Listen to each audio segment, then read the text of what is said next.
pour les papiers, ça changeait rien. C'était plus au niveau du moral, arriver dans un pays qu'on connaît pas et tout. Il y a personne qu'on connaît. Bon, mais bon après, comme je disais dans la vidéo, c'est un peu dur au début. Puis après, bah, on n'a pas trop le choix. Hein, il faut y aller. Hein. Ouais, faut y aller. Puis de toute façon, tu ne te voyais pas revenir en France, donc voilà. Non, bah non, impossible avec les enfants qui étaient là. Puisque je disais aussi, l'avantage des États-Unis, c'est que ça te pousse un petit peu, parce que je pense qu'en France, honnêtement, dans la même situation, j'aurais pu me laisser aller, parce que tu sais que tu vas avoir des aides pour payer ton loyer, tout ça. Tu sais que t'as ce matelas de protection qu'il n'y a pas ici, et ici, bah, techniquement, si je travaillais pas, le loyer était pas payé, je me retrouvais. Est-ce que c'est pas comme en France? New York, je crois que c'est un peu plus quand même strict, mais aux États-Unis, si tu payes pas ton loyer, en 2 semaines, t'es dehors. Donc Ouais, en gros, ouais, t'es dehors, oui, assez rapidement. Ouais. New York, je crois que mon agent immobilier m'a dit qu'il y avait une espèce de trêve d'hiver comme en France, mais je suis pas certain. Ça dépend Mais de toute façon des États, mais il y a des trêves hivernales, s'il y a des enfants, c'est beaucoup plus compliqué, évidemment. Oui. Enfin, voilà. Mais bon, c'est pas, de toute façon, ça te met pas un bon dossier après si tu veux en louer plus tard, s'ils voient que t'as pas payé tes loyers et tout. Donc bon, voilà. Ouais, le truc avec les États-Unis, je sais pas ce que t'en penses, mais c'est qu'il y a beaucoup de choses qu'on dit sur les États-Unis et qui est pas forcément vrai. Je vais te donner plusieurs exemples. C'est cette histoire d'éviction, les histoires sur le fait que il faille payer pour juste rentrer dans l'hôpital. Voilà, il y a pas on a l'impression qu'il n'y a pas d'histoire d'assurance maladie aux États-Unis. On a l'impression qu'il n'y a pas de retraite de social security aux États-Unis, de retraite par répartition. On a l'impression qu'il n'y a pas tout ça. Et d'un côté, alors que finalement, il y a des systèmes, il y a la social security, il y a des assurances maladies qui sont très très similaires au système français à plein d'égards. Il y a une mutuelle privée plus une mutuelle publique. C'est un système qui est finalement, c'est pas les mêmes barèmes, c'est pas les mêmes tout ce qu'on veut, bien sûr, mais c'est un système en tout cas qu'on peut comprendre parce qu'ils sont identiques, à part que les cotisations, les plafonds, les prix sont différents. Mais sinon, le système est le même. Et puis en fait, la social security, c'est vrai qu'on l'oublie souvent parce qu'on se focalise sur la retraite par capitalisation. Mais moi, je regardais ma fiche de paye et en fait, je sais plus combien je paye, mais sur 4700 de salaire, je dois payer, je sais plus 300, 400, je sais plus. Mais en fait, mine de rien, ça te fait une bonne retraite entre guillemets pour les États-Unis. C'est pas énorme, mais j'avais calculé qu'en cotisant comme ça, ça me faisait 3000, je crois, à la retraite à 60 ans en fait. J'avais calculé au moment où je peux prendre la retraite. Et en fait, c'est quand même, bah, c'est un bon complément, quoi. Parce qu'on a l'impression qu'il y a pas de retraite publique. En fait, il y a quand même ça. C'est pas rien. Ouais, c'est ça. Et ça, bah, moi, j'ai toute une vidéo sur la chaîne sur justement ce système de retraite américain. Et effectivement, je peux confirmer les chiffres que tu as donnés. C'est 6,5% en cotisation obligatoire. Oui, ça doit être ça, ouais. Sur ton salaire brut, et l'employeur ensuite sur ses charges patronales paye 6,5% également, donc c'est 13% au total, donc ça m'étonne pas que sur... Alors peut-être que si tu passes ta retraite aux États-Unis, tu peux pas vivre que de ça, fait parce que 3000, bon, avec l'inflation et tout, ça c'est pas énorme, ça dépend où t'habites, ouais. Ça dépend aussi où t'habites, ouais, c'est vrai. Mais ça fait quand même c'est déjà quelque chose. Et puis après, si tu vas passer ta retraite en France ou dans un pays où la vie coûte moins cher, bah tu peux quasiment vivre de ça. Donc en fait, c'est quand même pas mal. Ouais, c'est vrai que les Français connaissent pas du tout ça, hein, la retraite par capitalisation. Ouais, parce qu'on entend comme ces histoires d'éviction en 2 semaines, alors que évidemment il y a des exceptions pour les trêves hivernales. Évidemment, il y a des exceptions. On va pas mettre dehors 5 enfants dans la rue. Ouais. Et pareil pour la retraite, on répète assez facilement que aux États-Unis, si tu fais pas ta petite épargne, t'auras rien du tout. Mais non, il y a un système de cotisation obligatoire par répartition. Il est juste beaucoup moins obligatoire il est tout aussi obligatoire qu'en France, pardon, mais il est beaucoup moins cher qu'en France, et aussi ce qu'on en touche est moins important qu'en France. Mais après, oui, mais après en France, regarde maintenant, moi, je veux dire, ma mère, bah voilà, elle a cotisé toute sa vie, elle était infirmière dans le public, elle a une retraite de 1100 €. Alors, est-ce que ça suffit aussi? Ça suffit pas non plus pour vivre, hein. Non. Ça dépend où t'habites, mais bon, elle est propriétaire, elle a de la chance, mais bon, bah, elle a pas le loyer, mais bon. Aujourd'hui, si tu as un loyer et que tu as 1000 € par mois en France, tu peux pas non plus vivre, hein, avec une retraite. Non, c'est clair. C'est pour ça que je disais à cotisation égale, parce que ce qu'il faut regarder, c'est effectivement ce qu'on touche à la retraite, mais c'est aussi combien ce qu'on a mis dans le système. Oui, parce que moi j'ai fait une vidéo sur la retraite aussi, et je regardais combien je cotisais quand j'étais indépendant. C'était, je crois que pour le même salaire, enfin, en brut, je sais plus combien ça faisait, mais je cotisais 2000 par mois, je crois, à la CIPAV. Ah oui, ça m'étonne pas. Pendant 10 ans, j'ai fait ça. Hein. Et là, je vais toucher 600 euros par mois quand j'aurai 60, je crois, 65, je crois. Donc j'aurais filé quand même pas mal, hein, pour toucher 600 par mois. Ouais. Bah Jean, on va te présenter avec tous ces chiffres. On va revenir un petit peu sur toutes ces différences États-Unis-France. Trouve que toi, t'as bien vécu en France quand même. Je l'ai j'ai bien testé la France. C'est ça, parce que moi, c'est un peu la perspective qui me manque vu que j'ai déménagé ici quand j'avais 22 ans. Donc, Oui. J'ai une vie active en France en tant que salarié qui était de 3-4 ans. Donc, t'as pas une vie d'adulte, pas beaucoup, voilà. Ouais, d'accord. Donc c'est bien qu'on t'ait. Donc pour ceux qui te connaissent pas, tu es Jean derrière la chaîne Jean USA. Donc tu as lancé ta chaîne il y a 8 mois, en juillet dernier. Donc ça va faire bientôt un an. On va fêter les ans de ta chaîne. Progression fulgurante parce que t'es à plus de 30 000 abonnés déjà, mais aussi tu produis énormément de contenu, une vidéo par semaine. Et c'est des vidéos en plus qui sont pas faciles à produire parce que tu nous emmènes découvrir des endroits, tu nous emmènes dans une communauté amish, tu nous emmènes rendre visite à des pompiers américains, tu nous emmènes dans une armurerie, voir comment ça marche, t'interviews des gens sur place, donc c'est des vidéos qui prennent beaucoup de temps à produire et d'une qualité vraiment très haute. Ouais. Moi, c'est ce que j'aime faire aussi. C'est vrai que après, tout le monde, chacun fait comme il l'entend. Moi, c'est ce qui me plaît. Sinon, si je faisais que des vidéos de chez moi, je crois que je le ferais pas parce que ça m'embêterait. Moi, j'ai toujours eu un beau contact avec les Américains. Et du coup, c'est ce qui me fait kiffer, quoi. Aller les voir, partager, puis découvrir des trucs que je connais pas. C'est moins ennuyant, quoi. Moi, j'y prends du plaisir. Et je pense que si j'y prends du plaisir, du coup, peut-être que je transmets un peu le plaisir. C'est vrai qu'il y a des endroits là. Enfin, il y en a une que t'as pas citée. Je crois que c'était vraiment la plus chaude, celle-là. C'est quand j'étais à Syracuse. Ça, c'est une ville je sais plus combien ça fait, c'est assez grand, c'est 300 000, je crois, habitants, avec la périphérie.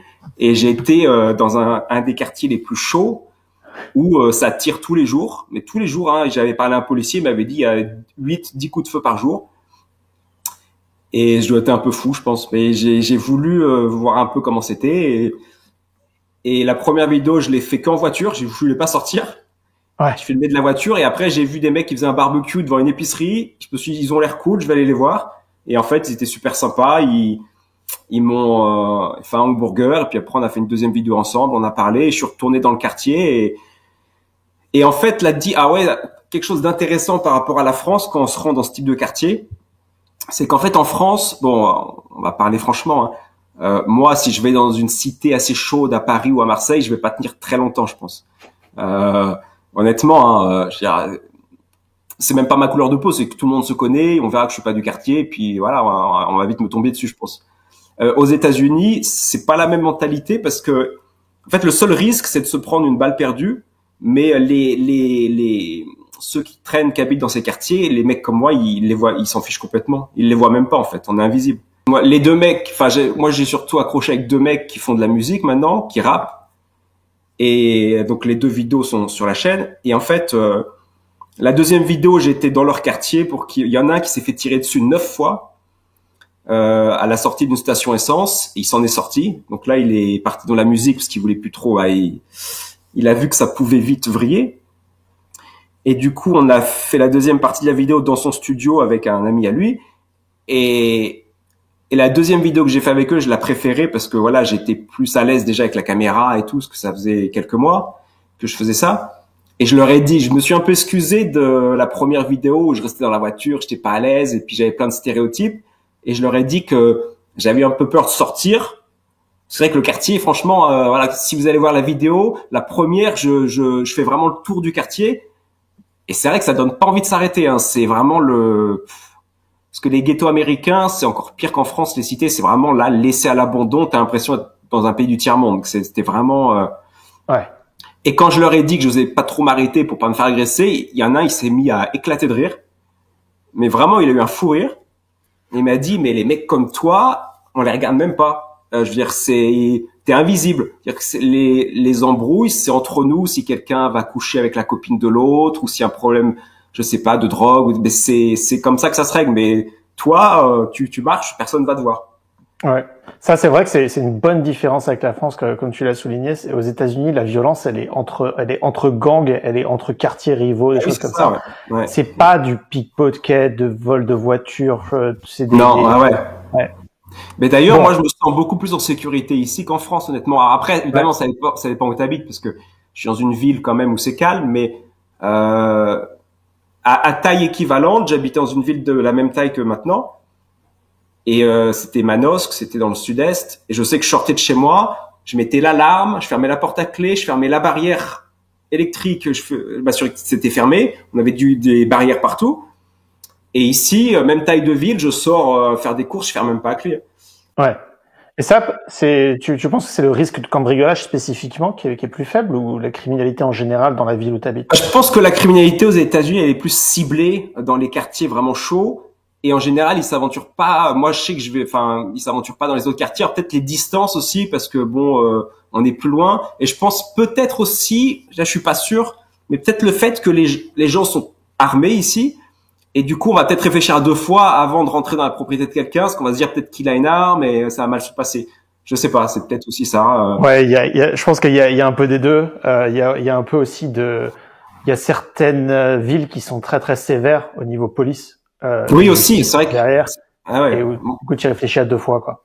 Moi, je sors, de toute façon, dans ma ville, là, je vois, c'est obligé que je vois une voiture de police à chaque fois. Ou même plusieurs. Même si je vais faire une course, j'en croise forcément une, ils patrouillent très souvent. Ouais.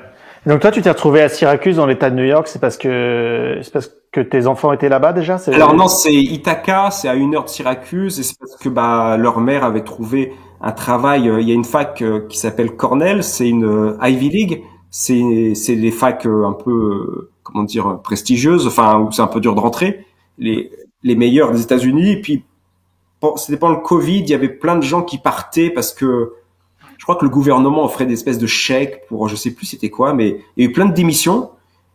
Et du coup, bah, elle venait voir son père ici, qui habitait pas loin, puis elle a entendu dire que Cornell embauchait, vu qu'on voulait venir aux États-Unis, bah, c'était, c'était local, c'était la sécurité de l'emploi, parce qu'en général, c'est dur de se faire renvoyer, puis il a une très bonne mutuelle santé aussi, parce que ça compte, hein, ici.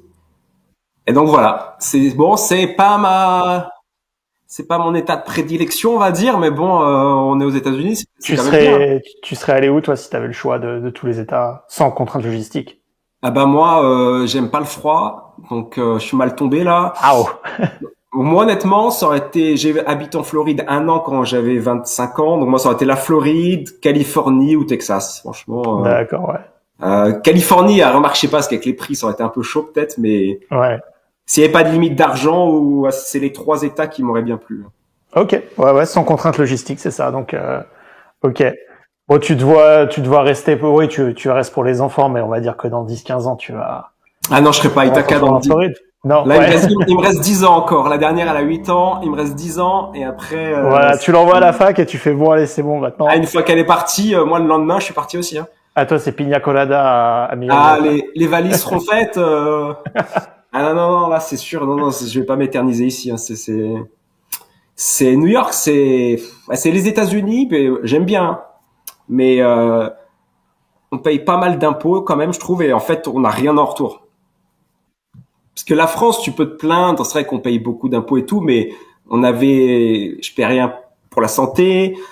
La fac, on touchait la CAF, on a plein de choses qui reviennent. Ici, il y a l'impôt de l'État de New York, parce qu'il y a des États qui n'ont pas d'impôt sur le revenu. Ici, il y en a un, c'est quand même assez élevé. Et puis à côté de ça, j'ai rien. Quoi. J'ai vraiment 0 $ qui me reviennent dans la poche, parce que là, même avec 3 enfants à temps partiel, et euh, j'avais été sur le marketplace, c'est là où on trouve les assurances santé.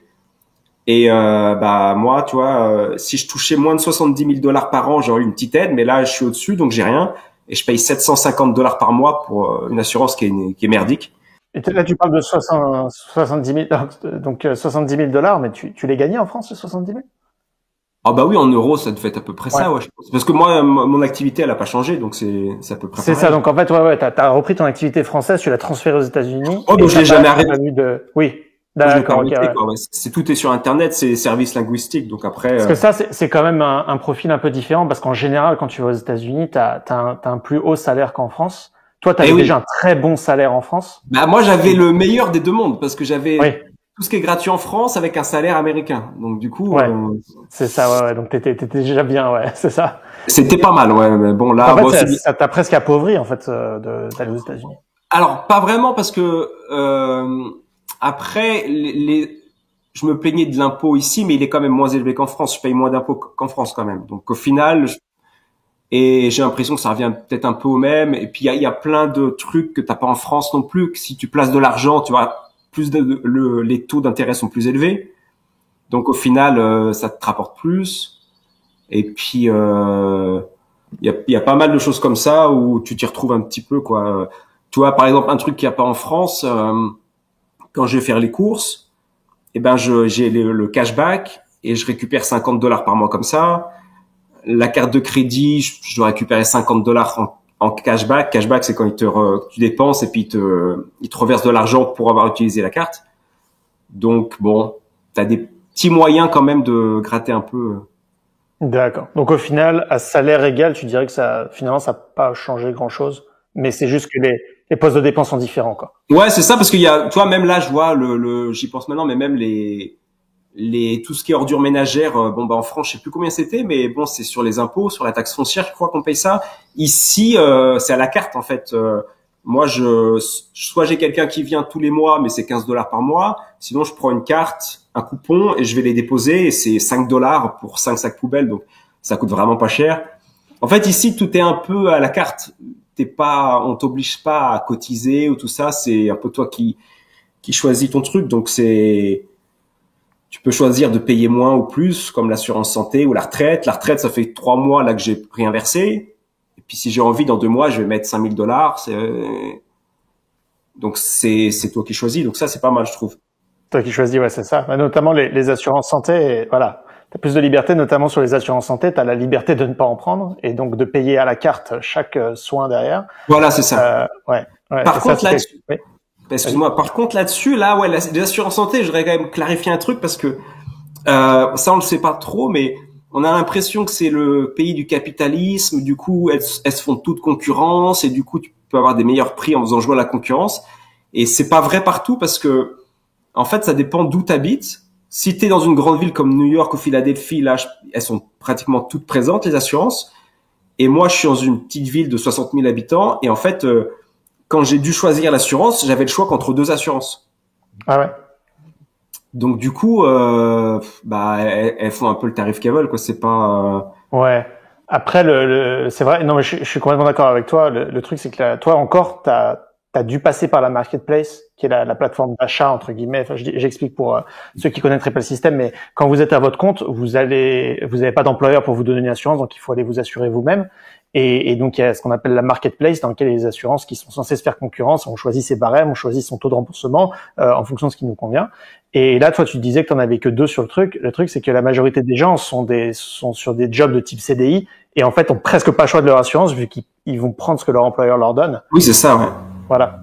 Mais je suis assez d'accord avec toi, c'est-à-dire que on revient un petit peu encore sur ce truc. On a des impressions sur les États-Unis sur la criminalité, on a des impressions sur les États-Unis sur des évictions, si tu payes pas ton loyer et tout. Et sur les assurances, c'est exactement ça. On a l'impression que c'est le Far West, qu'il y a plein de compagnies d'assurance avec des polices dans tous les sens. En fait, les polices sont extrêmement bien structurées. Elles sont toutes identiques parce que de toute façon, elles sont toutes sur le format Obamacare, Affordable Care Act pour ceux qui connaissent ce système. Ils sont toutes sur les barèmes. Dans le sens, les types de choses qui sont remboursées sont très très structurés. Évidemment, les montants vont être différents en fonction du type de police, mais au final, c'est les mêmes formats d'assurance. Et elles vont toutes globalement s'aligner sur les mêmes remboursements parce que de toute façon, le risque est le même pour tout le monde, vu que peut pas y avoir de discrimination en fonction de ton physique, ton poids, ton indice de masse corporelle, ce genre de choses. Donc au final, le risque est le même pour presque tout le monde. Et donc oui, il y a pas une grande différence de prix, c'est vrai. La seule discrimination autorisée sur les assurances semi-privées publiques comme ça, Obamacare, c'est sur fumeur non fumeur. Ah oui, c'est vrai. Ils te demandent souvent la question. Ouais. Mais aux États-Unis, c'est pas la cigarette le problème de santé, c'est l'obésité. Ah bah carrément, c'est vrai. Tant que les assurances ne sont pas autorisées à discriminer en fonction de l'obésité, les gens qui sont en bonne santé physique et qui s'entretiennent, qui font du sport régulièrement et qui ne mangent pas trop, finissent par payer pour les gens qui ont des triple pontage cardiaque et tout ça.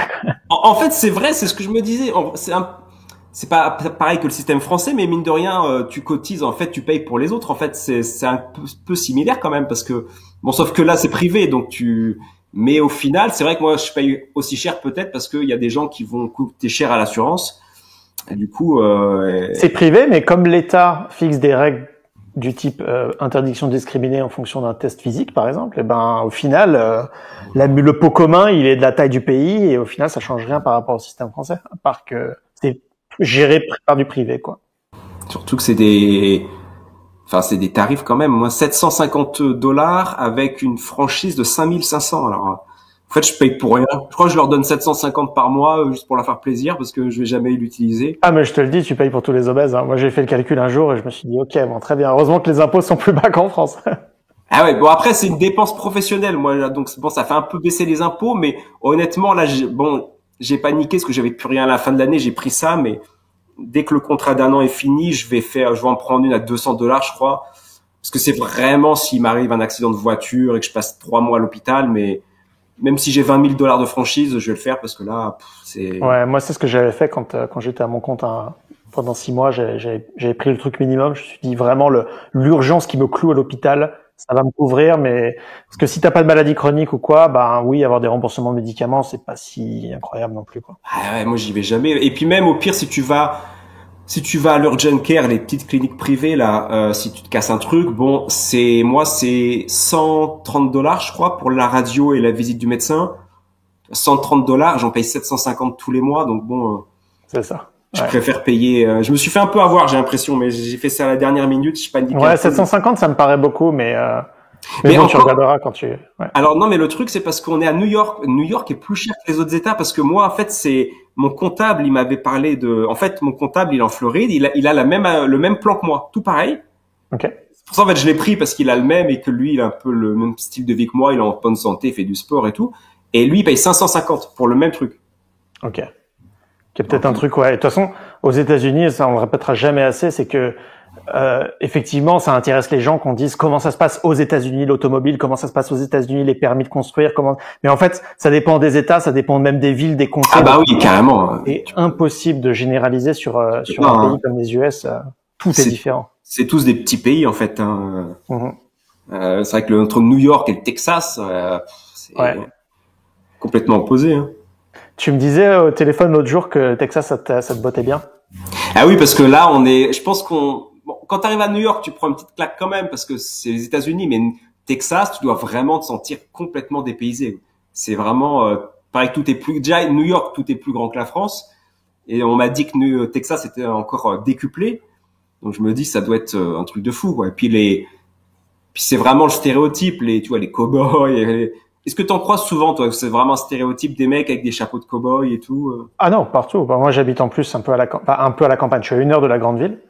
Et non, il y a peut-être un homme sur 5 qui a un chapeau. Ah, c'est génial. Ah, moi, Ouais, j'adorais ouais, ça. c'est normal. C'est pas un déguisement ici, c'est juste normal. D'accord. Avec les Ouais. petites En ville, ceintures et moi, hein. tout. Ouais, avec les ceintures, voilà, il Les sort de son bottes. pick-up, ouais, ouais. Ah, ça, Ah c'est non, génial, ça. c'est complètement normal, ouais. Bah tiens, je suis en train de jouer avec ça, là, mais ça c'est un dessous de verre, forme du Texas. Ah oui. Tout le monde a ces trucs Texas un peu partout dans la maison. C'est normal de représenter l'État. Et toi, tu t'y es mis un peu, du coup, à ce goût vestimentaire-là, avec les bottes et tout, de temps en temps? Ouais, ouais, un peu de temps en temps. Après, pour moi, c'est moins naturel parce qu'eux, ils sont Ah nés oui. avec ça. Je te dis, moi, j'ai Ouais. l'impression j'ai l'impression de trop en faire, en fait. Ouais, c'est ça, Quand ouais. je mets les bottes et le chapeau et tout, j'ai l'impression de pas être dans ma peau et tout ça, parce que je pense que ça va venir avec le temps. Tu sais, le Texas, j'y suis depuis 4 ans maintenant. Ouais, ouais, On ouais. commence à faire, mais quand t'es pas né avec, t'as l'impression que tu te déguises, en fait. Et bon, voilà. Oui, Moi, ça doit faire bizarre, ouais. forcément super à l'aise, Et moi, mais oui, mais c'est très très courant ici, ouais. puis comment ça s'appelle, là, les rodéos. Ouais. Ça va être génial aussi à voir ça. Ah, c'est génial, ouais. Là, t'es vraiment au cœur des États-Unis, je pense, quand t'es au Texas, parce que c'est vraiment l'Amérique, quoi. Ouais. New York, c'est très cosmopolite, donc t'as des gens qui viennent du monde entier. C'est pas le même délire. C'est pas le même délire, ouais. Bah écoute, de toute façon, je t'avais dit au téléphone, hein, c'est quand tu veux, tu viens. Ah bah peut-être, Ouais, ouais, il faudrait que j'arrête combien c'est d'avion là, mais peut-être quelques heures, ouais. je pense, je sais Je pas. dois Ouais. 4h30 d'avion. Moi, j'avais fait un San Antonio New York en direct, Ah ça ouais, avait 4h30, d'accord. ouais. Ouais, c'est loin, hein. Ça va, c'est ouais, bah, ça va quand même, c'est pas, je Ouais. pensais que ce serait plus. Non, mais tu sais, si tu pars de Paris, que tu fais 4h30 d'avion, t'arrives sur un autre continent, donc. Oui, oui, c'est vrai, c'est vrai. Mais les distances, c'est vrai que ce sont pas les mêmes ici. C'est vrai que si je dois conduire à New York, j'en ai pour 4 heures, mais ça se fait tranquillement. Peut-être les routes sont plus grandes, tu te sens plus détendu, je sais pas. Bah, je sais pas si t'as commencé à New York. J'ai pas trop conduit à New York. Je t'avais dit que j'avais traversé l'État. J'avais fait New York City jusqu'à Buffalo, donc j'avais vraiment traversé l'État comme ça. Enfin, en passant par la Pennsylvanie, c'était un peu bizarre, mais bon. Nous ici au Texas, on n'a pas, et dans l'Ouest américain en général, il y a pas de radar, il y a pas, on se fait pas arrêter pour des excès de vitesse, des choses comme ça. En fait, t'es beaucoup plus serein sur la route. Il y a pas d'histoire de rond-point tous les 2 kilomètres où il faut repasser. Déjà, t'es sur une boîte automatique, donc t'es pas en train de changer les rapports à chaque rond-point et tout ça. C'est une conduite qui est beaucoup plus relaxe, grosse ligne droite. C'est vrai, ouais, c'est vrai. Mais est-ce que t'as les State Troopers quand même enfin Oui, oui, je dis pas qu'il faut aller à 160 sur la nationale et que tu te feras pas arrêter, mais il y a quand même beaucoup moins de risques. En France, il y a des contrôles aléatoires de trucs, il y a des radars dans tous les sens, il y a... C'est vrai que je me suis jamais fait contrôler moi aussi. Ouais. Enfin, si je me suis fait contrôler, non, en fait, 2 fois, mais c'était de ma faute et en fait ils m'ont rien dit. Ils m'ont laissé repartir. Ils étaient cool vraiment. Ils ont été super sympas, Ouais, mais quand tu mets en danger personne, il y a pas de problème en général. ouais. Après, faut savoir que New York, c'est l'État le plus strict du pays en sécurité routière. Donc c'est vrai que les points ils partent vite, mais après si t'es poli et tout, en Attends, t'as général. des points sur ton permis? Ah non non non, c'est le contraire. C'est le contraire par rapport à la France. Non, si tu fais une infraction, ils t'ajoutent des points, c'est ça? Oui, t'ajoutes des points. Ouais, Ouais ouais, non non, d'accord. bah, du coup moi j'ai rien. Non non, j'ai jamais été. Ok, mais comment ça se passe? Tu connais ton solde de points ou c'est un peu un truc nébuleux? Tu sais Je sais comment pas ça où faut marche? aller voir. Bah après moi vu que on m'en a jamais mis, je suis toujours à zéro. Parce que Mais tu sais, après. moi, j'ai toujours entendu parler de ce système de points dans tous les États où j'ai habité. Je fais Californie, Colorado, Texas. J'ai entendu parler de ces trucs de points. Et en fait, ce qu'il faut expliquer aux gens, c'est il y a pas de points comme en France où à partir d'un certain seuil, il faut faire des stages de récupération de points, de trucs comme Ah, ça. je Ça a sais l'air pas comment d'être un ça peu marche. Ouais. plus, Je sais pas ça a comment l'air ça d'être un marche. peu plus un casier judiciaire de la route, en fait. D'après ce que Ah j'ai compris d'accord, du ouais. système. Ouais, ouais. Où en fait, si tu refais arrêter pour un truc plus grave, ils regardent un peu ton historique de, ouais, attends, le gars, il abuse, c'est un Ah ouais, d'accord. multirécidiviste, quoi. Parce qu'en fait, il y a un truc aux États-Unis, c'est que sur les infractions de la route, ça se passe au tribunal, en fait. Et du coup, ça a deux côtés. Le premier côté, c'est que les policiers, ils ont moins tendance à te mettre des vraies amendes parce que du coup, ça déclenche une vraie procédure judiciaire derrière. C'est pas un truc comme en France où c'est genre ah bah t'as fait ah bah c'est 2 points et 130 euros d'amende ou je sais pas quoi et c'est oublié. C'est-à-dire que là, potentiellement, tu peux aller te déplacer devant un juge. Donc en fait, c'est tout de suite un peu plus grave, quoi. Donc c'est pour ça que pour les infractions mineures, en général, ça se finit pas au tribunal parce qu'il faut pas déconner, quoi. Oui, oui, oui. Voilà. Après, moi, ce que je trouve incroyable, c'est le permis de conduire. À quel point c'est simple de le passer. Je suis sûr qu'au Texas, c'est encore plus facile qu'ici. Mais alors, déjà ici, j'ai halluciné, quoi. J'avais tellement galéré en France, moi. Moi, je peux te dire parce que j'ai appris à conduire en Californie. Ah oui. Donc j'ai appris à conduire en plus sur une boîte manuelle en Californie. Donc le code de la route, tout ça, moi j'avais rien du tout en France quand j'ai Ah déménagé. ouais, tu repartais, ouais. Et en fait c'était très bien de le faire dans ce sens-là parce que du coup le permis était plus simple. Donc je me suis formé, j'avais un pote français, on a fait une sorte de conduite accompagnée ensemble parce qu'ils sont très très laxistes sur Oui, il nous n'y a pas laisser d'école, en conduire. fait. Il n'y a pas d'école pour Bah il y apprendre. en a si vraiment tu veux passer par un Oui, instructeur, mais il n'y a voilà. pas Mais c'est pas d'école, il n'y a pas obligé. de 20 heures de conduite obligatoire. Voilà, Je sais c'est pas ça, comment ouais. C'est c'est en ça. France. Ouais. Du coup j'avais appris tout seul comme ça et ensuite j'ai passé mon permis en France. Et en fait, c'était super parce que j'avais déjà roulé peut-être 20 000 kilomètres aux US pendant l'année où j'y étais. Parce que j'avais fait un tour des États-Unis en voiture, donc j'avais vraiment, vraiment beaucoup roulé partout aux États-Unis. Et du coup, en France, c'était facile. J'ai fait 20 heures de conduite, j'ai eu le code du premier coup, c'était... Et tu pouvais pas le transférer de la Californie à Non, la France, non. à Et l'époque, je sais pas si c'était possible, mais non, la France n'en veut pas du tout des permis. ah, tu m'étonnes, bah ouais, parce que il passe Mais pas déjà, tu par. sais qu'il y a des États américains qui ne reconnaissent pas le permis français. Tu peux pas le transférer, il faut le Ah bah New repasser. York, moi j'ai dû le repasser. Hein. Ah, t'as dû Floride, le repasser? Bah, tu vois. Ouais. Floride, ils reconnaissent, mais New York, non, j'ai dû tout refaire à zéro. Ça me stressait, parce que je me suis dit, putain, si je l'ai pas, T'imagines? comment je vais faire et tout. Parce qu'en France, tu sais, c'est stressant quand même, parce que t'as les inspecteurs, ils sont super stricts, faut passer le code et tout. Moi, je l'ai eu la 3e fois en France. Hein. Ah Et, ouais? quand j'avais Ouais. 18 ans, ça me stressait et tout. Et là, je me dis, ça va être pareil, je vais pas l'avoir. Là, je suis foutu parce que si t'as pas de voiture ici, tu peux rien faire. Et c'était tellement simple.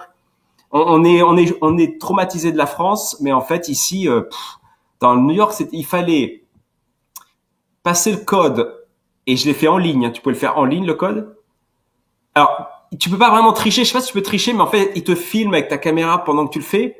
C'est pas en direct, mais il te filme. Donc après, à moins que tu sois vraiment très fort et que tu vas sur Google discrètement, mais je pense qu'il le voit. Donc ça, c'était fait j'avais révisé un peu. En une journée, j'avais le code. J'avais révisé un peu l'après, mais je le passais le soir et c'était fini. Après, ce qui est un peu chiant, c'est qu'il faut faire, parce que vu que c'est assez strict New York, faut faire, il y a une formation de 4 heures en ligne, pareil, sur la sécurité routière. Obligatoire. Et après, c'est juste une photo, $60 à payer.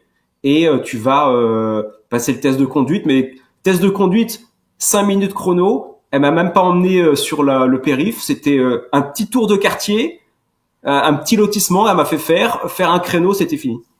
Ok, d'accord, ouais, c'est ça, ouais. $60, 55 € et t'as le permis. En France, ça coûte 2-3 000 pour l'avoir. Et tu viens avec ta voiture? Non, attends. Oui, attends, je me rappelle plus du coup. Oui, si, c'était ma voiture, ouais. Ouais. Donc en fait, t'as pas le permis et tu viens avec ta voiture. Alors c'est bizarre, ouais. Alors moi, je sais pas pour les autres, mais moi du coup, j'avais encore le permis français. Qui est valable 90 jours aux États-Unis, ouais. À New York, c'était 1 an. Tu pouvais le garder 1 an. Mais du coup, comment ils font les autres qui... ils y vont avec leurs parents, ou moi, les gens que je connais qui ont pas de parents, tu sais, ou qui sont à l'université dans une ville où c'est pas chez eux, c'est là où ils passent justement par une auto-école. C'est pour avoir un instructeur officiel, parce que sinon tu peux pas venir avec ta voiture. D'accord, ok. Ouais. En général, ce qui se passe aux États-Unis, c'est que déjà le permis, il le passe à 16 ans. En général, les gens ont des parents ou des proches qui vont faire le truc. Et en fait, ça dépend des États, encore une fois, mais en général, à partir de 15 ans, tu peux conduire en conduite accompagnée, donc il faut que ton représentant légal soit à côté sur ce passager. Et à condition que tu aies ton code, tu peux commencer à conduire dans la conduite accompagnée. Et tu peux pas conduire la nuit. Il y a des règles comme ça, mais ça dépend des États à chaque fois. Mais moi, dans les États où j'habitais, tu pouvais pas conduire la nuit si tu étais dans cette catégorie-là de conducteur. Et ensuite, en général, ces gens-là, du coup, viennent au permis avec la voiture familiale et le père ou la mère qui les accompagne. Ouais. Alors moi, ce qui m'a fait rire aussi, je n'étais pas au courant, c'est que pour rentrer dans la voiture avec l'inspecteur, il fallait comment on appelle ça? Il fallait que j'amène quelqu'un qui avait déjà un permis de New York avec moi. C'est ça. Voilà, parce que c'était lui qui était censé conduire la voiture. Oui, ça doit. Ah oui, voilà, ça doit être ça. Moi, je pouvais la conduire légalement encore pendant quelques mois, mais ouais, ça doit être pour ça du coup, ouais. Mais toi, t'étais sur une exception énorme parce que. Non, mais même moi, du coup, en fait, je savais pas ça. Et du coup, quand je suis venu le matin là. En fait, les inspecteurs, tu prends pas de rendez-vous, ils attendent sur le bord de la route, et t'arrives et tu passes ton truc. Ils sont là tout le temps et dès qu'ils sortent d'une conduite, ils enchaînent avec une autre et tout. Je crois qu'il y a juste un papier à amener. Une fois que t'as passé le code, ils t'impriment un papier en disant maintenant elle est à la conduite. Et donc ils sont là, c'est un drive-in de la conduite. Et il m'a dit non, il vous faut quelqu'un, on peut pas le faire tout seul. Et du coup, j'étais en panique parce que moi j'avais prévu de le faire ce matin-là. Et j'ai dû aller chercher un voisin à la va-vite, lui dire vas-y descends, il faut quelqu'un avec le permis. C'est dingue parce qu'il m'est arrivé un truc similaire. Parce que du coup, moi je conduisais avec mon pote français de l'université on faisait la conduite accompagnée. Et en fait, on s'est rendu compte qu'il avait pas le droit normalement de faire la conduite accompagnée parce qu'il fallait qu'il ait un permis californien. Et comme toi, il avait un permis français qui était valable 1 an. Parce qu'il avait demandé le permis international, donc du coup en Californie c'était valable 1 an. Et bref. Et en fait, on s'est rendu compte que lui, il m'avait fait la conduite accompagnée. On avait fait des Los Angeles, San Francisco pour le week-end et tout. C'était moi qui conduisais sur lui, sur le passager. Et en fait, ça c'était complètement illégal parce que la loi. Il avait pas le droit. Non, normalement c'était un représentant légal avec un représentant majeur avec un permis californien. Et on se pointe pour que moi je passe son permis. Donc, en Californie, il fallait un rendez-vous pour faire passer sa conduite. Et il me dit, il est où ton représentant? Donc, moi, je ramène mon pote, tout fier. Il fait, OK, j'ai besoin de voir son permis. Et là, il sort son permis français à l'ancienne, le petit feuillet, le rose et tout. Et là, le mec du DMV, il me fait, mais attendez, il faut un permis californien et tout. Vous pouvez pas passer le permis. Donc, moi, j'ai raté ma conduite et il fallait un rendez-vous. J'ai dû repasser 2 semaines après. Là, j'ai sorti mon coloc américain. Je lui ai dit, Matt, viens et tout. Il me faut un mec qui a un permis local et tout. Pour qu'ils viennent au DMV avec moi. Ouais. Et en fait, ce qui est marrant, c'est que moi, j'avais déjà acheté la voiture. J'étais propriétaire de la voiture avant d'avoir mon permis, ce que tu peux faire, en tout cas en Californie, tu pouvais le faire. Et donc, j'étais venu passer ma conduite en conduisant ma propre voiture avec mon pote à côté. Et en fait, ils m'ont dit, non, tu rentres pas dans les cases. Donc, ils nous rendent tous nos papiers et ils disent, rentrez chez vous. Mais en fait, je suis rentré chez moi, en fait. Moi qui n'ai pas le permis, je suis rentré chez moi. Avec ta voiture, c'est ça. Avec ma voiture, ouais, c'est ça. Ah, c'est dingue. Le délire aux États-Unis, les voitures. Ouais. Il en faut une, hein. Ouais, et il en faut une, ouais. Et là, donc tu disais, toi, t'as fait New York, t'as fait la Floride quand t'étais plus jeune. C'était quoi la Floride? C'était un truc d'échange? C'était une université? Bah non, c'était avec mon ex-épouse, pareil, on s'était connus en France et puis voulait que je vienne habiter avec elle, donc on a fait 1 an. Mais bon, après, je faisais les séjours de 3 mois. Après, tu peux pas faire ça éternellement. Donc après, on est allé au Canada, puis après, on est retourné en France. Mais bonne expérience, hein. Franchement, c'est vrai que j'aurais bien aimé rester. C'est ouais, il fait beau tout le temps, et puis c'est très touristique. C'était à Orlando, et c'est vrai que c'était une bonne expérience. Hein. Mais bon, après, on verra peut-être une autre fois. Hein. Je t'ai entendu dire dans une vidéo, tu disais que t'avais beaucoup voyagé aux États-Unis. T'as fait d'autres États? Ah, j'ai dit ça? T'as pas beaucoup voyagé. T'as dit que t'avais Ouais. voyagé avec tes enfants. T'avais eu l'occasion de Ah voir oui, des non, États. c'est plus ouais, quand j'étais plus jeune, j'ai fait Los Angeles, Wisconsin, Minnesota avec des copains, mais là avec les enfants, non, c'est plus dans l'État de New York parce que c'est vrai qu'on a moins de temps et puis ça coûte cher. Donc là, et on a fait les chutes du Niagara au Canada, mais on a plus fait la ville de New York.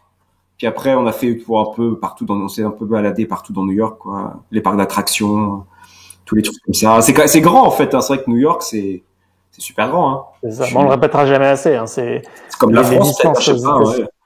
Ouais. Ouais, peut-être, ouais. Je sais pas quoi. Puis on Ouais, a fait c'est la toi qui étais là, Pennsylvanie ouais. aussi. Pennsylvanie, D'accord. on a fait un peu, pas trop loin, quoi. C'est vrai que ça revient vite cher si tu veux aller dans d'autres États et tu prends pas ta voiture, c'est super Ah oui, cher. Hein. c'est vite loin, hein. C'est vite loin, Eh c'est ouais. vite des avions et tout, ouais. Ça, c'est sûr. Et je voulais te poser une question parce que c'est assez intéressant. J'ai été voir sur ta chaîne et j'ai vu une vidéo où tu parlais des combats de nains, de catch. Alors je te pose ça parce que c'est intéressant parce que moi en fait il y en a un à la fin du mois, un combat de nains dans une ville à 1 heure d'ici. En fait j'ai pris un billet et je veux aller faire une vidéo là-bas parce que je trouve ça, moi ça me fait rire. Et en fait Ah ce qui oui, est, c'est ce super qui drôle.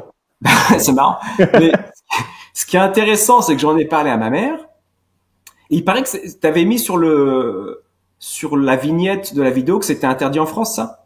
Ouais, alors, en fait, c'est pas que c'est interdit en France. Il y a 2 cas en France qui se touchent aux nains. C'est qu'il y avait un nain qui était dans un cirque et qui faisait un spectacle de lancer de nains. Et en fait, il y a un cas de jurisprudence célèbre en France où il y a des gens, donc des spectateurs, qui étaient choqués de voir ça et qui ont saisi le tribunal pour faire interdire la pratique. Et en fait, le nain s'est retrouvé au chômage. Parce que c'est devenu interdit de faire du lancer de nains, a priori. Et ensuite, il y a un deuxième cas, c'est que ça, c'est strictement sur le lancer de nains, mais il y avait aussi un combat de nains qui avait été organisé dans un bar à Toulouse, et pareil, des gens avaient fait interdire, ou en tout cas avaient manifesté devant, parce qu'ils trouvaient ça dégradant pour les nains. Alors que c'était des gens complètement valides, ils étaient absolument pas dans la cause. Ouais, ouais. Et c'est pour ça que j'avais mis ce titre-là, c'était illégal en France. Encouragé au Texas, je crois que c'est le titre de la vidéo, parce que ici c'est courant d'avoir des troupes de nains, parce que tu sais que il y a une culture des nains Non, je connaissais, je savais pas ça. qui vient du Mexique en fait. D'accord. Les mecs, tu sais, ils se mettent des casques de catcheurs et tout. Oui, des c'est masques de vrai, ouais, catcheurs et c'est vrai. tout. Et il y a une grosse culture de nains, parce qu'est-ce qu'ils vont faire d'autre? Enfin, tu vois, à un moment, C'est vrai que désolé, mais t'es né nain, t'es obligé de faire du divertissement, tu vois. À un moment, lancer de nain, c'est honnêtement, hein, je veux pas faire conservateur, ça me choque un peu. Lancer de nain, ça te fait vraiment. Mais par contre, combat de nain, moi je trouve ça bien parce que bah il y a bien des catcheurs, pourquoi eux ils pourraient pas le faire si on leur interdit de le faire, là on les discrimine. Ils ont le droit de faire ce qu'ils veulent au final. ouais, c'est Et ça. Et puis puis c'est un peu le modèle américain, hein, c'est que tu fais ce que tu veux tant que t'en as envie, quoi. bah ouais, parce qu'après les mecs, parce que ouais, justement j'en parlais à ma mère, elle me disait ah, c'est choquant, on se moque d'eux et tout. Moi je dis non, ils voyagent partout aux États-Unis, ils doivent gagner pas mal d'argent à mon avis, parce que les salles sont toujours pleines, ils sont connus. Je veux dire sinon ils feraient quoi? Ils seraient chez eux. Bah, ils feraient rien en fait parce ils sont trop petits pour faire des boulots, tu vois, type je sais pas maçonnerie, des machins comme ça, tu vois, il y a rien qui est fait pour eux. Les emplois de bureau même ça, tu vois, c'est pour ça que je disais, c'était même pas enfin trop pour rigoler, mais si t'es nain, faire du divertissement, c'est ce qu'il faut faire parce que Bah oui. Et puis du coup, et puis là en fait c'est même pas se moquer parce qu'au final les gens, bon forcément tu t'es curieux parce que tu dis c'est quoi ce truc-là, mais au final ils font du catch, c'est du sport.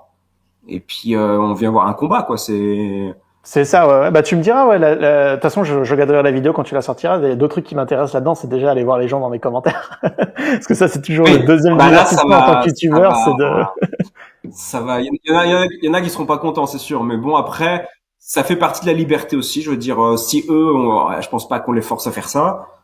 Comme on disait, sinon ils seraient chez eux à toucher une allocation de 500 $ par mois pour rien faire. Là, les mecs, ils voyagent pas. Moi, j'aimerais bien faire ça. Ils voyagent partout. J'ai vu que là, ils viennent près de chez moi, mais avant, ils étaient à Las Vegas, à New York, la ville de New York et tout. C'est génial. Ouais, c'est ça. Ouais, ouais. Ouais. Je regarderai ta vidéo avec intérêt. Je voudrais voir si c'est similaire à la troupe que moi j'avais vue. Mais les mecs, en fait, ils ont fait une interlude, enfin une pause entre deux combats. Et les gars, ils ont lancé des enchères. Ils ont dit ouais, pour combien de dollars tu me payes pour que je me laisse te faire écraser un truc sur la tête, enfin un truc mou, hein, Ah évidemment, oui, ça me faisait pas d'accord. mal, sur le ring devant tout le monde. Et en gros, les gens donnaient de l'argent pour dire vas-y c'est moi qui le fais et qui tape sur le nain, tu vois, en gros. D'accord. Et là, Ok. les enchères étaient montées jusqu'à, j'ai oublié les chiffres, mais c'était presque 1000 $, quoi. Ah, c'est C'est-à-dire que dingue. le nain, pour se prendre un bout de carton en gros sur la tête, hein, c'était un truc qui fait pas mal. Ici, il est reparti avec 1000 balles en cash. Je te parie qu'il n'y a rien qui a été déclaré. Mais voilà, en Ah fait, ouais, tu ouais. vois, ils font ce genre de truc de divertissement. Tout le monde rigole parce que le nain, il s'est pris une. Et puis, le mec, c'est un catcheur, tu vois. Il se prend le coup. Ça lui a pas fait mal, mais il fait semblant. Il fait des roulades derrière, genre ah, tu m'as fait trop mal et tout. Tu vois, tout le monde rigole. Oui, Les puis gamins, ils c'est un adorent. spectacle, quoi. C'est un show. C'est comme, je sais pas, si tu vas voir des vrais catcheurs, les mecs, ils sont super baraqués et tout. Bah, c'est pareil, ils sont différents de nous, hein. Donc, mais on y va quand même. Bon, bah. Moi, ça me choque pas. Moi, je trouve ça marrant. Moi, justement, c'est ce que j'aime bien ici. C'est que tu vois des trucs un peu fous, quoi. Et ça qui est cool. Il y a des trucs d'américains que t'as sur ta liste de trucs à faire comme ça. Ah non, c'est vrai que là, attends, si, remarque, attends, j'ai une liste. Ouais, il y a un truc que j'adore. Tu parles pour les vidéos ou juste en divertissement? Ouais, les deux, pas forcément un truc en vidéo, mais Et un truc que j'adorerais faire, mais là, c'est un peu dur, c'est suivre un chasseur de primes. Mais j'arrive pas à en ok. trouver ici. J'arrive pas à en trouver. Il y en a pas beaucoup. Ça, j'adorerais. C'est vrai que ça serait génial, ça. Ouais, oui, oui. Après, faut que tu. Bon, après, pour expliquer, tu parles de chasseurs de primes, tu parles de gens qui, c'est des genres, comment on dit, PI, Private Investigator. Bah, comme Lorenzo Lamas, quoi, le rebelle. Si on, pour ceux qui ont la référence, bah c'est ouais, non, c'est les. Si quelqu'un ouais se fait sortir de prison avec une caution et il va pas au tribunal à la date donnée, qui s'échappe quoi, bah il y a un chasseur de primes qui doit aller le chercher et il a une récompense quand il le trouve. C'est vrai que ça doit être cool ça. Ça, c'est cool. En plus, si t'as des belles images de ça, de Ah choper un mec, bah ça serait ah top. bah non mais ça c'est après ouais, ouais les délires bah c'est vrai qu'à New York j'ai un peu tout fait franchement bah Ouais, dans la ville de New York c'est vrai que j'y vais pas souvent. La ouais, ville de New York t'as de quoi faire aussi hein. Là t'as toujours des trucs nouveaux. c'est clair, ouais. T'as fait du tir aux US? Non, bah ça, là, justement, je voulais faire une vidéo là-dessus, mais faut que je me renseigne. Je crois que je peux pas le faire si j'ai pas de permis. En fait, je peux pas juste y aller comme ça pour m'amuser et aller tirer. Ah, New York, ouais. Ouais. Parce que New York, c'est pareil. Alors là, j'ai fait une vidéo d'ailleurs dans un magasin d'armes, et c'est la première qui a vraiment marché sur la chaîne. Et du coup, en fait, les mecs m'ont tout expliqué sur New York, et en fait, c'est super strict parce que euh, c'est un peu bizarre parce qu'un fusil de chasse, tu peux repartir avec le jour même. Mais par contre, un revolver ou une arme automatique, c'est entre 4 et 6 mois pour l'avoir. Il faut faire une formation de 20 heures, il faut s'inscrire chez le shérif, faut passer un test écrit, je pense, c'est super compliqué. Et du coup, je pense que si t'as pas ce permis, tu peux pas aller dans un club de tir, il me semble. Bah, en fait, alors je sais pas pour New York, mais en Californie, tu sais, c'est très strict sur les armes également. Il y a une exception, parce que ça, c'est pour détenir une arme, donc c'est pour en être propriétaire. Le truc, c'est que la plupart des stands vont te les louer, et du coup, t'es jamais propriétaire, t'es locataire, l'arme sort jamais du stand, et en fait, ça m'étonnerait pas que tu trouves un truc. Mais en fait, ce que j'allais te dire, c'est qu'il faut juste que tu viennes au Texas, et je vais te faire tirer dans un terrain, et ça va être beaucoup, beaucoup plus fun que d'aller dans un stand de tir. Parce qu'en plus, pour filmer dans un stand de tir, c'est relou parce que tu peux pas parler à la caméra, il y a les gens qui tirent sur les autres stands, t'es Il faut que pressé, quelqu'un tout te le monde filme, du coup. regarde, faut que Ouais. quelqu'un te filme, c'est compliqué. Après, je pense que oui, moi j'avais une amie qui m'avait proposé ça, mais on l'a jamais fait. Elle m'avait dit, bah moi j'ai un terrain chez mon grand-père là, on va tirer de temps en temps. Faudra que tu viennes. Et bon là, je serais pas autorisé à tirer légalement, mais bon, personne le sait. Et puis là, du coup, tu peux Mais si tu t'amuser un t'es peu. autorisé à tirer légalement. En fait, ce que Ah bon, si c'est pas le tien, c'est ouais, ça. Ouais.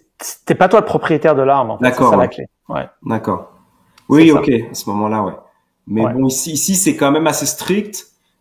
Mais bon, quelque part, au moins on peut, n'importe qui peut pas se dire tiens, je vais prendre un revolver et y aller. Et après, c'est vrai que le propriétaire de la boutique, il m'avait dit quand même que il y a une ville à côté de cette boutique qui est assez chaude quand même. Et il m'avait dit qu'il y avait eu genre 10 cambriolages l'année dernière et sur les 10, la seule personne qui s'est fait tuer, c'est celle qui avait pas d'arme. Ah ouais. Donc c'est vrai que quand on le voit de ce point de vue-là, c'est pareil, on peut pas comparer avec la France parce qu'en France, il y a peut-être moins de violence et ici, c'est vrai que bah au moins ça peut te permettre de te sauver ta vie aussi. C'est difficile de comparer avec les points de vue des Français parce que c'est pas la même vie non plus. En fait, c'est pas la même vie et surtout, comme on l'a dit au début de vidéo, c'est que la violence est très très localisée aux États-Unis et que dans 97% du pays, il se passe rien. En fait. Oui, c'est vrai, non, c'est ça. Hein. Ouais. Et bizarrement, ces 97%-là, c'est là où il y a le plus de flingues. Bon. Après, la violence en général, elle est dans les villes. Donc c'est vrai que comme il y a 97% de vide aux États-Unis, de grosses campagnes. Oui, oui. C'est sûr que c'est pas là où il va y avoir des règlements de compte entre gangs de Chicago, quoi, au milieu du Nebraska. Et puis justement, quand les gens sont un peu isolés, il y a quelqu'un dans la vidéo, un client qui venait acheter une arme, justement, il m'a dit qu'il habitait un petit peu dans la campagne. Et il m'a dit, moi, s'il m'arrive un truc, que ce soit même, je sais pas, avec c'est rien, moi, avec une bête sauvage, j'en sais rien, un ours qui arrive dans son jardin ou quoi que ce soit. Il m'a dit, si la police, ils vont venir en 1 heure. Enfin, ils sont loin et tout. Donc, il faut quelque chose tout de suite, quoi. C'est pour ça que même en France, des fois, dans les campagnes, bah, t'as des chasseurs, ils ont des armes, hein. T'as plein de gens qui ont des fusils dans les campagnes aussi. Ouais. En France, les armes sont assez faciles à obtenir, légalement en plus, hein, sans parler du marché illégal où évidemment les criminels ont pas attendu que ce soit interdit pour en avoir. Hein. Ouais, c'est sûr. Ouais. Ok, ouais, donc rodéo, arme à feu et puis. Rodéo, ça doit être cool. Ça, j'aimerais bien.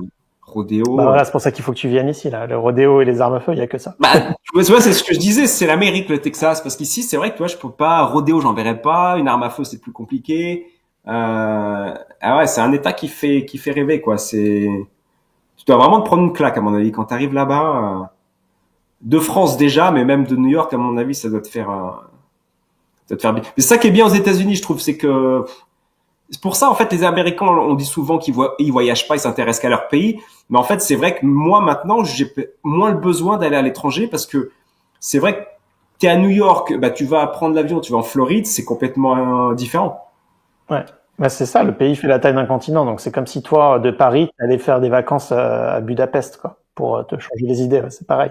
Tu vas à Hawaï, tu vas. En fait, on a l'impression que les États-Unis, c'est un bloc unifié parce que oui, c'est la même monnaie, c'est la même langue, mais en fait, non, c'est extrêmement différent. Si tu vas à Miami ou à, je sais pas, Billings dans le Montana, c'est deux ambiances. Hein. Carrément. Ouais. Toi, ton anglais, tu l'avais appris à l'école en France, évidemment avec ton ex-conjointe qui est américaine. C'est plus avec elle que je dois mon anglais, honnêtement, parce qu'en France, ça m'a servi à rien. En France, non, tu peux dire une phrase ou deux au bout de 7 ans d'études, mais c'est tout. Hein.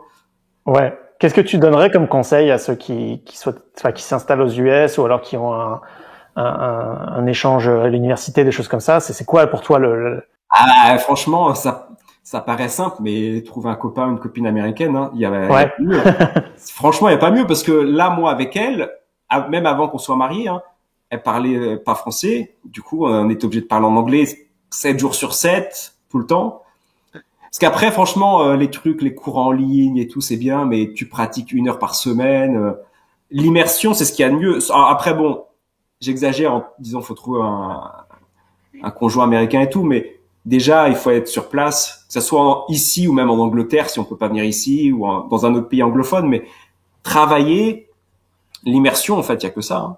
Et si vous trouvez une copine ou un copain américain, c'est un plus, parce que là, c'est encore, c'est après la journée de travail, vous continuez à parler anglais, vous faire des amis et tout, mais... Tu disais que tu avais passé un peu de temps au Canada aussi, t'étais où? Ah oui, quand j'étais plus jeune, Montréal. Ouais. Montréal, ok. Ouais. Un an aussi. C'est quoi j'ai jamais été à Montréal, moi. J'aimerais bien y aller, mais comment ça se compare par rapport aux États-Unis? Notamment New York, qui est vraiment de l'autre côté de la frontière. Quoi. Bah, c'est vraiment un mini New York. C'est New York sans le stress, je trouve. C'est que les gens sont vraiment cool. T'as des parcs partout. Bon, puis c'est en français, donc c'est sympa quand même. C'est un peu les États-Unis en français.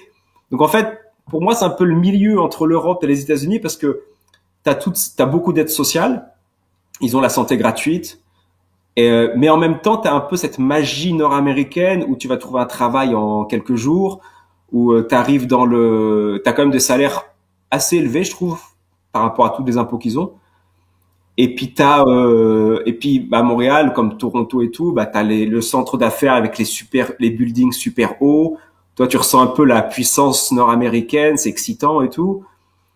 Mais à côté de ça, t'es pas lâché dans la nature comme aux États-Unis où là t'es vraiment par toi-même. Donc puis les Canadiens ils sont vraiment super sympas. Ils adorent les Français. Enfin, j'espère que c'est encore le cas. Je sais pas maintenant, mais il y a 20 ans c'était le cas. Et puis ils sont vraiment, c'est très très détente. T'as pas l'impression d'être dans une grande ville. Ok, ça marche. Ouais, c'est vraiment sur ma liste. J'aimerais bien y aller. Et puis c'est pas cher ouais. aussi. Ouais. C'est très peu cher avec le dollar canadien là. Ouais. Ah ouais, c'est bien là en ce moment. Ouais. Ah bah moi quand j'y suis allé avec les enfants là, on a une petite tradition qu'on fait depuis 2 ans, c'est qu'on va passer le Nouvel An aux chutes du Niagara, mais côté canadien, parce que je l'appelle le Las Vegas des enfants, parce ils ont fait un truc de malade du côté canadien. T'as une rue entière avec que des jeux, des grandes roues. C'est un truc de malade. Ils ont fait un grand 8 au-dessus du Burger King. Enfin, c'est un truc de fou. Et c'est ouvert toute la nuit. Il y a un feu d'artifice tous les soirs, une semaine avant le 31. Et c'est un mini Las Vegas pour les enfants. Et en fait, on a fait tellement de choses pour si peu cher. C'est fou. Par exemple, une chambre d'hôtel allez, on était à un hôtel normal, hein, ni miteux, ni haut de gamme, vraiment l'équivalent de l'Ibis, on va dire. Et ben, pour nous quatre, avec 2 grands lits queen, ça m'a coûté, je crois, en dollars américains, c'était $140 à 3 minutes à pied des chutes du Niagara. Ah ouais, bien placé. Ouais. Donc c'est vraiment pas cher. Et tout est comme ça, la bouffe, les activités. On a descendu on a fait comment on appelle ça, merde. Ah, des fois, j'arrive pas à trouver les mots en français. On a fait zipline. C'est quoi zipline? Je me rappelle plus. De tyrolienne. Ouais, une tyrolienne en descendant sur les chutes du Niagara. Ah ouais, mais attends, pour le nouvel an, mais il devait faire super froid. Non, c'était le lendemain. Non, ouais, bon, on était en manteau, en bonnet et tout, mais pareil, ça a pas coûté cher. Hein. Je sais plus combien c'était, mais aux États-Unis, ça aurait coûté 3 fois plus cher. Donc non, c'est cool. Ouais, tu peux. Tu rentres régulièrement en France? Tous les étés, on essaye tous les étés. Ouais. Ok. Ah ouais, pour quand même garder le contact et tout. Puis Ouais. bon, c'est agréable aussi. Ouais. Est-ce que moi, il y a un truc ça m'a fait ça. Parce que maintenant que je rentre en France, évidemment, je suis content de retrouver tout le monde, famille, amis, tout ça. Mais je redécouvre un petit peu des trucs à visiter en France. Ou quand j'y habitais, ça m'intéressait moins. Est-ce que ça te fait pareil, toi? Oui, c'est vrai que tu redécouvres un peu ton pays parce que du coup, t'y vas avec un nouvel œil un petit peu. Quoi. T'es plus dans le stress du quotidien et tout. Et c'est vrai que maintenant, je vois la beauté de la France quand même. C'est magnifique. Hein. T'es d'où toi en France? Moi, je suis entre Paris et Poitiers.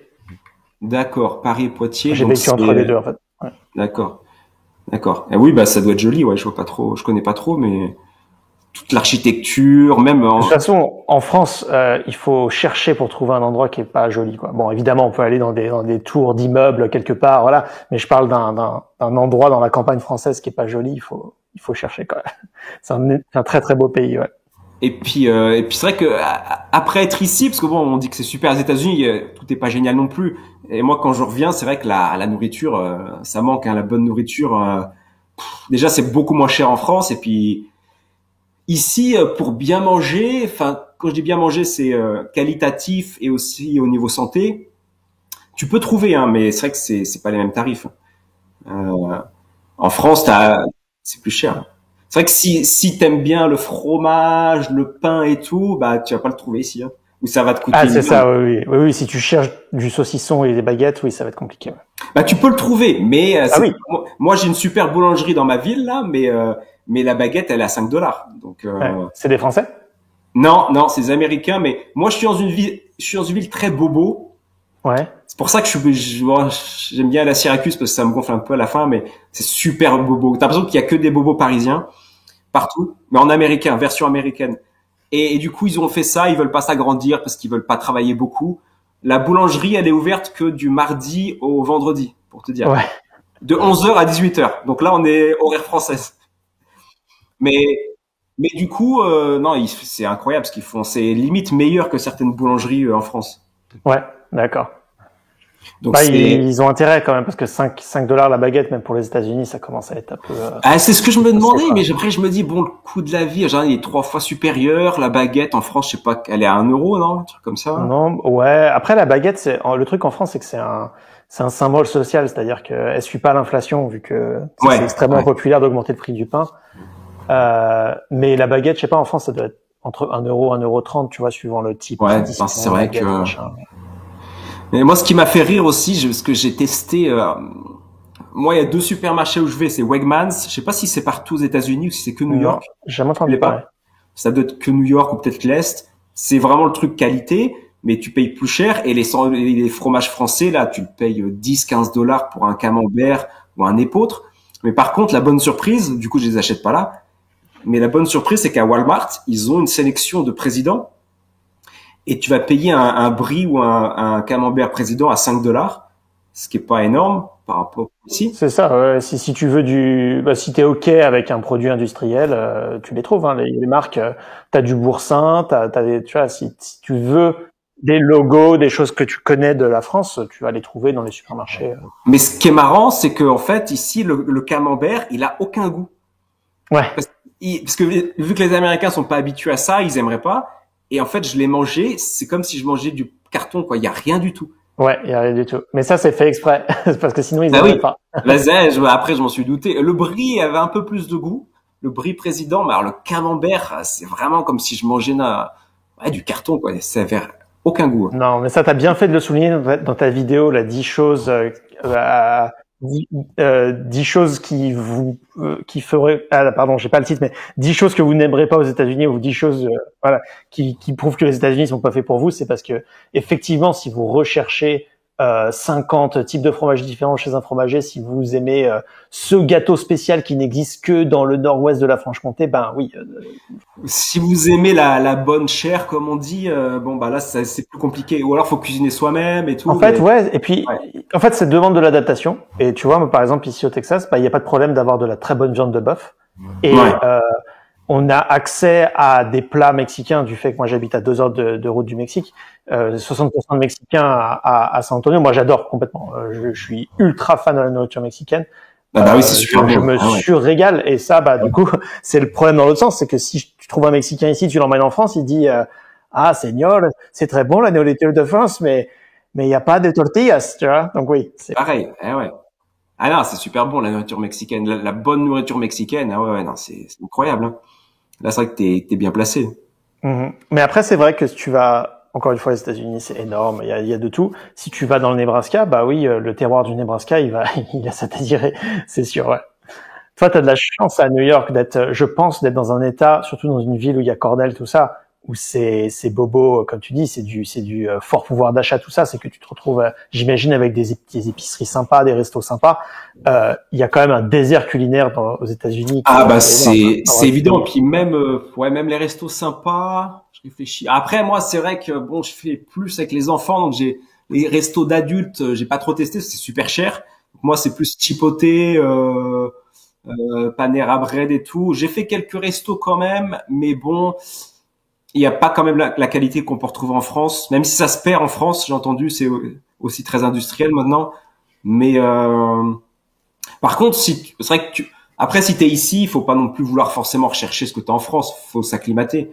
Euh, Moi, franchement, j'adore. Bah tiens, là, c'est une chaîne qui est présente partout, mais Texas Roadhouse, est-ce que tu connais? Ouais. Ah, moi, j'adore Texas Roadhouse, ouais. Ah, moi, Non, j'adore c'est aussi. top. C'est vrai que il y a de la super bonne viande, hein. Ouais. Et pourtant, c'est l'équivalent du Buffalo Grill, en quelque sorte. En Oui, c'est termes de, ça, ouais. mais c'est plus qualitatif, je trouve. Je trouve aussi, ouais, c'est un peu plus cher aussi, hein. C'est un peu plus Mais cher. ouais.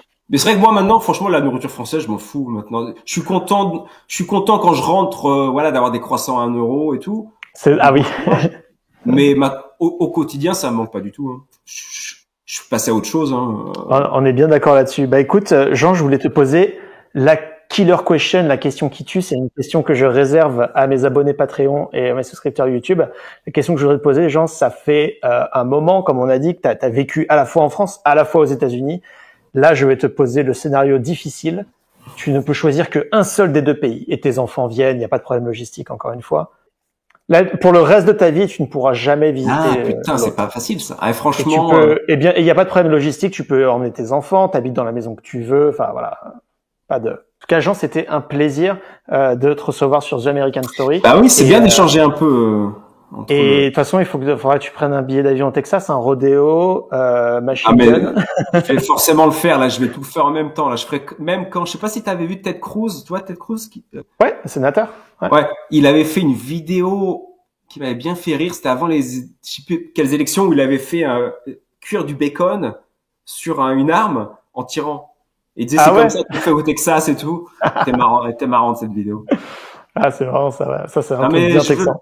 je vais y aller. Ouais, je sais pas quand, mais il faudra que j'y aille parce que ça fait longtemps que ça me. Bon, on va s'organiser ça. En tout cas, mettez le plus de likes possible si vous voulez voir ça sur nos chaînes YouTube. Et merci à tous ceux d'avoir suivi cette vidéo. Et vous êtes sur The American Dream. God bless America.